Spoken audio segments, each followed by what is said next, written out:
अस्सलामुअलैकुम वरहमतुल्लाहि वबरकातुहू। नाज़रीन, मैं आपका मेज़बान हाफिज़ मोहम्मद फसीहुद्दीन मेदक और आप देख रहे हैं मेदक फास्ट न्यूज़। आइए डालते हैं आज की खबर पर एक नज़र। मेदक में वाक़ गवर्नमेंट बॉयज़ जूनियर कॉलेज के ग्राउंड में दशहरा त्यौहार को लेकर एक मरकज़ी तकरीब मुनाकिद हुई, जिसमें एमएलए मेदक श्रीमती एम पद्मा देविंदर रेड्डी ने बहैसियत मेहमान खुसूसी शरीक होकर खिताब किया और आवाम को दशहरा त्यौहार की मुबारकबाद पेश की। इस मौके पर उन्होंने अपने खिताब में कहा कि मेदक की आवाम के लिए ट्रेन की सहूलत फराहम हो चुकी है और बहुत जल्द कलेक्ट्रेट की इमारत भी बन जाएगी और दिसंबर के महीने के पहले हफ्ते में उसका इफ्तिताह भी अमल में आएगा और आइंदा कुछ ही दिनों में रियासती वज़ीर इंफॉर्मेशन एंड टेक्नोलॉजी व सदर Telangana TRS party mister KTR Medak का दौरा करते हुए कई एक तरक्याती कामों का ऐलान करेंगे। उन्होंने मजीद कहा कि बहुत जल्द एसपी ऑफिस का भी इफ्तिताह अमल में आ जाएगा और मेदक में बहुत बेहतरीन पार्क के क़याम के लिए नीस मेडिकल कॉलेज की जो मंजूरी अमल में आई है उसके लिए बहुत जल्द अराजी भी मुख्तस कर दी जाएगी। इस मौके पर तेलंगाना स्टेट सेक्रेटरी व IFFCO director mister Devinder Reddy, chairman बलदिया mister T Chandrapal, vice chairman बलदिया Medak mister A Mallikarjun Goud, town TRS party सदर मिस्टर गंगाधर के अलावा बल्दी कौंसलरान Mohammed Samiuddin, Krishna Goud, R K Seenu, AMC chairman mister Batti Jagapathi के अलावा दीगर मौजूद थे। वाज़ेह रहे कि एमएलए पद्मा देविंदर रेड्डी ने अपनी तकरीर का आज़ाद भारत माता की जय और जय तेलंगाना के नारे से किया। आइए इस सिलसिले में एक रिपोर्ट आप हजरात के पेश खिदमत है। नाजरीन, हम आपसे गुजारिश करते हैं कि अगर आपने अभी तक हमारे चैनल को लाइक नहीं किया हो तो जल्द अज जल्द अभी के अभी हमारे चैनल को लाइक करें और शेयर करें और सब्सक्राइब करें और साथ ही साथ बेल आइकन के बटन को भी दबा दें ताकि जब कभी भी हमारी जानिब से किसी भी किस्म की अपडेट दी जाए तो उसकी इत्तला सबसे पहले आपको नोटिफिकेशन के जरिए से मिल सके।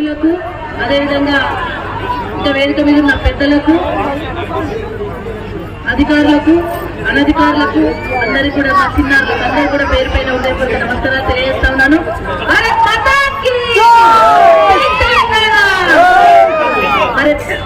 మెదక్ జిల్లా హెడ్ క్వార్టర్ వేసుకున్నాం, రైలు తెచ్చుకున్నాం, మెదక్ను కూడా కొంచెం మెయిన్ రోడ్ మంచిగా చేసుకున్నాం, మిషన్ భగీరథ తెచ్చుకున్నాం, ఇంకా కాలనీలు మంచిగా చేయాల్సిన అవసరం ఉంది। త్వరలోనే కేటీఆర్ గారు వస్తారు, వచ్చినప్పుడు టీవీఎఫ్ఐడి ద్వారా ఒక 20 కోట్లతో మన ఇంటర్నల్ రోడ్స్ కూడా మంచిగా చేసుకుంటా ఉన్నాం। అదేవిధంగా కొంతమంది రోడ్స్ కావాలని చెప్పేసి ఇంటర్నల్ రోడ్స్ కావాలని అడుగుతూ ఉన్నారు, తప్పకుండా ట్రైన్స్ ఇంటర్నల్ రోడ్స్ చేసుకుందాం। అదేవిధంగా కలెక్టరేట్ కూడా డిసెంబర్ లో మంచి రోజు వచ్చిన తర్వాత మనం ఇనాగ్రేషన్ చేసుకుంటా ఉన్నాం। కలెక్టర్ కు రివైజ్ కోసం అంటే కొంచెం మన టౌన్ అయింది కలెక్టరేట్ కాబట్టి దానికి మన వాటర్ అక్కడ ఉండకుండా నిలవకుండా ఉండడం కోసం ఇంకొన్ని డబ్బులు కూడా మంజూరు చేయించుకున్నాం। డిసెంబర్ ఫస్ట్ వీక్ లో కలెక్టరేట్ కూడా మనం ఇనాగ్రేషన్ చేసుకోబోతా ఉన్నాం। ఎస్పీ ఆఫీసు కలెక్టరేట్ కూడా ఇనాగ్రేషన్ చేసుకోబోతా ఉన్నాం। మన తొందరలోనే మన మెదక్ లో మంచి పార్క్ కావాలంటే ప్లేస్ లేదు, ఇండస్ట్రియల్ పార్క్ కావాలంటే ప్లేస్ లేదు, జాగ దొరకక కష్టమైతుంది। మనకు డిగ్రీ బాయ్స్ రెసిడెన్షియల్ కళాశాల మంజూరైంది, అదేవిధంగా రెసిడెన్షియల్ స్కూల్ మంజూరైంది, అదేవిధంగా మంచి హాస్పిటల్ మెడికల్ కాలేజ్ కూడా వచ్చే సంవత్సరం మెడికల్ కాలేజ్ కూడా ఇక్కడ మంజూరైంది కాబట్టి వాటన్నిటికీ ప్లేస్ కావాలంటే మనకు జాగ లేదు కాబట్టి ఆ జాగను ల్యాండ్ ఫిల్లింగ్ ద్వారా తొందరలోనే 500-600 ఎకరాల ల్యాండ్ కూడా కొనబోతా ఉన్నాం। అట్లా కొన్నట్లయితే అక్కడ ఇండస్ట్రియల్ పార్క్ చేసుకోవచ్చు।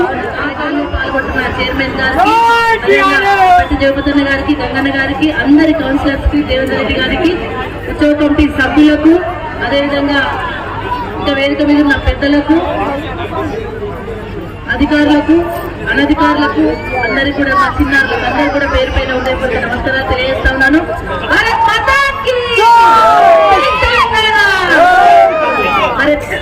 మెదక్ జిల్లా హెడ్ క్వార్టర్ వేసుకున్నాం, రైలు తెచ్చుకున్నాం, మెదక్ను కూడా కొంచెం మెయిన్ రోడ్ మంచిగా చేసుకున్నాం, మిషన్ భగీరథ తెచ్చుకున్నాం, ఇంకా కాలనీలు మంచిగా చేయాల్సిన అవసరం ఉంది। త్వరలోనే కేటీఆర్ గారు వస్తారు, వచ్చినప్పుడు టీవీఎఫ్ఐడి ద్వారా ఒక 20 కోట్లతో మన ఇంటర్నల్ రోడ్స్ కూడా మంచిగా చేసుకుంటా ఉన్నాం। అదేవిధంగా కొంతమంది రోడ్స్ కావాలని చెప్పేసి ఇంటర్నల్ రోడ్స్ కావాలని అడుగుతూ ఉన్నారు, తప్పకుండా ట్రైన్స్ ఇంటర్నల్ రోడ్స్ చేసుకుందాం। అదేవిధంగా కలెక్టరేట్ కూడా డిసెంబర్ లో మంచి రోజు వచ్చిన తర్వాత మనం ఇనాగ్రేషన్ చేసుకుంటా ఉన్నాం। కలెక్టర్ కు రివైజ్ కోసం అంటే కొంచెం మన టౌన్ అయింది కలెక్టరేట్ కాబట్టి దానికి మన వాటర్ అక్కడ ఉండకుండా నిలవకుండా ఉండడం కోసం ఇంకొన్ని డబ్బులు కూడా మంజూరు చేయించుకున్నాం। డిసెంబర్ ఫస్ట్ వీక్ లో కలెక్టరేట్ కూడా మనం ఇనాగ్రేషన్ చేసుకోబోతా ఉన్నాం। ఎస్పీ ఆఫీసు కలెక్టరేట్ కూడా ఇనాగ్రేషన్ చేసుకోబోతా ఉన్నాం। మన తొందరలోనే మన మెదక్ లో మంచి పార్క్ కావాలంటే ప్లేస్ లేదు, ఇండస్ట్రియల్ పార్క్ కావాలంటే ప్లేస్ లేదు, జాగ దొరకక కష్టమైతుంది। మనకు డిగ్రీ బాయ్స్ రెసిడెన్షియల్ కళాశాల మంజూరైంది, అదేవిధంగా రెసిడెన్షియల్ స్కూల్ మంజూరైంది, అదేవిధంగా మంచి హాస్పిటల్ మెడికల్ కాలేజ్ కూడా వచ్చే సంవత్సరం మెడికల్ కాలేజ్ కూడా ఇక్కడ మంజూరైంది కాబట్టి వాటన్నిటికీ ప్లేస్ కావాలంటే మనకు జాగ లేదు కాబట్టి ఆ జాగను ల్యాండ్ ఫిల్లింగ్ ద్వారా తొందరలోనే 500-600 ఎకరాల ల్యాండ్ కూడా ఎడపైకి మనం కొనబోతా ఉన్నాం. అట్లా కొన్నట్టయితే అక్కడ ఇండస్ట్రియల్ పార్క్ తీసుకోవచ్చు. ఆ కాలేజీ